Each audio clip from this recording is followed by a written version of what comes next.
Hello everyone, তোমরা সবাই কেমন আছো? আশা করি ভালো আছো। আমিও অনেক অনেক ভালো আছি।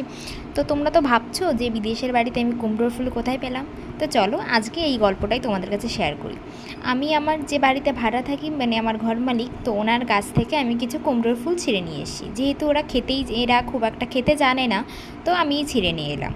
নিয়ে আনার পর আমি একটা বাটিতে লঙ্কাগুলো কেটে নিয়েছি ছোটো ছোটো করে। তার মধ্যে আমি চালের গুঁড়ি দিয়েছি, একটু হলুদ দিয়েছি, একটু লবণ দিয়েছি, একটু কালো জিরে দিয়েছি। তারপরে আমি একটু শুকনো লঙ্কা দিয়েছি। দেওয়ার পর আমি অল্প অল্প জল নিয়ে খুব সুন্দর করে ব্যাটারটা আমি মেখে নেব।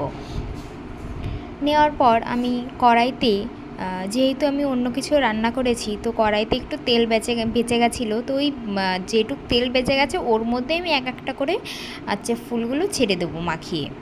তো আমি এই ব্যাটারটা বানিয়ে রেখেছিলাম, এর মধ্যে আমি কুমড়োর ফুলটা উল্টে পাল্টে মাখিয়ে নেব। দেখতেই পাচ্ছ আমি কতটা ঘন করেছি, মানে খুব একটা চালের গুঁড়ো তো ওরকম মুচো করলে ওরকম লাগছে। তো যাই হোক, খুব একটা পাতলা হবে না। ওর মধ্যে আমি এরকম এক একটা করে ব্যাটারের মধ্যে চুবিয়ে চুবিয়ে ফুলগুলো ভেজে নিয়েছি। তারপর উল্টে পাল্টে নামিয়ে নিয়েছি। তো যাই হোক, এইভাবেই সবগুলো ভাজা হয়ে গেছে। তো কুমড়োর ফুল আমার তো খেতে ব্যাপক লাগে, তো তোমাদের কেমন লাগে অবশ্যই জানিও। আর নেক্সট ভিডিও তোমরা দেখার জন্য অবশ্যই কমেন্ট করো যদি দেখতে চাও এরকম ভিডিও। আর ভালো লাগলে একটা লাইক করে দিও। সবাই ভালো থেকো, সুস্থ থেকো।